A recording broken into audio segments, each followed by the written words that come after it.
Mən Həsənova Həcər Sabir qızı Ağdam rayonunun Çəmənli kəndində yaşayıram.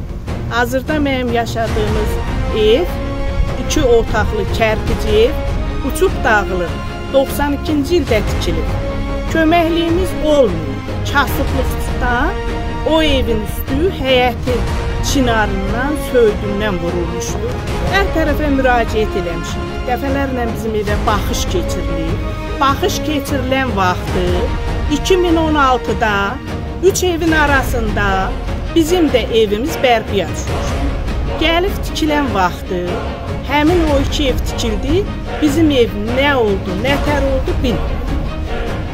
Yəqin ki, imkanımız olmamaqdan, kasıbçılıqdan bu evi apardılar, başqasına tikdilər. Biz qaldıq ortada. O evləndirə bildik. 32-30 yaşları. Evə görə də hər tərəfə müraciət edirik. Çox yerlər, dəfələrlə baxçımız var, Həsənova. Köməklik olunmayıb prezident aparatında olmuşam. Zeynal müəllimin qəbulunda, Qiyas müəllimin qəbulunda. Deyilib ki, köməklik olmayacaq. Heç bir köməklik yox. Görəsiniz, çox çətin günlər keçmişəm, çox əzab-əziyyətli günlər keçmişəm. Ev tikə bilməmişəm. Balalarım ortalıqdadır. Xahiş edirəm lazımı orqanlardan mənə köməklik olunsun. Dəfələrlə Əliyev Allah verənə də gedib demişəm. Vaqif müəllimə də demişəm.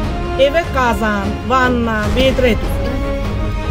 Hazırda heç cür yaşayışım yoxdur. Ev tamam dağılıb, torpaq evdir.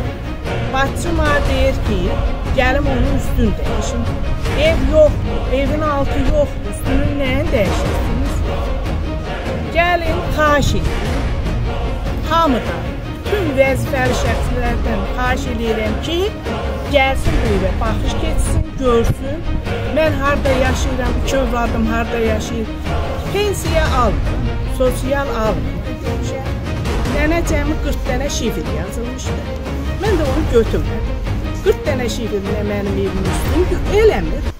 Nə də ki, evin altı yoxdur ki, üstü dəyişirilir.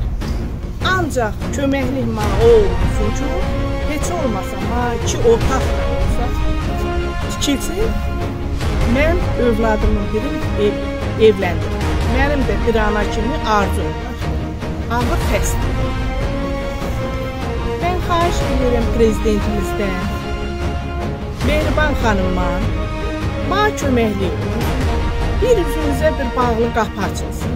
Bu ev tikilsin. Mən də arzuma çatım, balam var, xəstəyəm. İstəyirəm ki, onun bir toyun görüm. Evdən ötürü qalmışam belə. Sizdən dönə-dönə prezidentim, xahiş edirəm. Bir xəstə anıya, imkansız anıya kömək eləyəsiniz. Kömək eləyəsiniz, bu ev tikilir.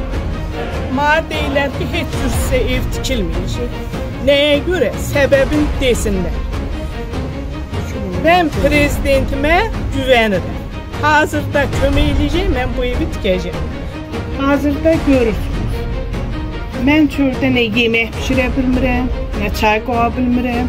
Külək vurur, qazı keçirir. Böyrünə karton qoymasam, qazan qoymasam, mən bir çaydan çay qaynada bilmirəm. Buxunam yoxdur, hamamım yoxdur.